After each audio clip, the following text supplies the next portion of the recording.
Як правильно сказати українською? Я горжусь тобою.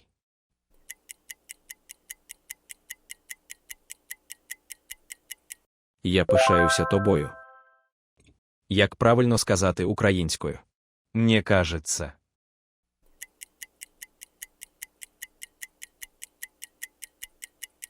Мені здається.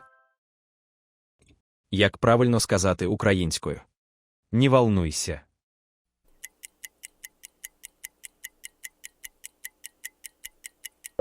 Не хвилюйся.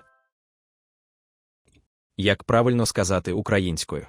Очень приятно.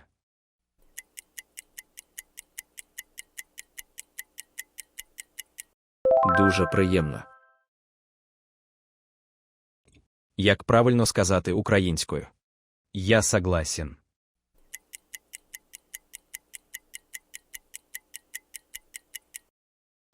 Я згоден.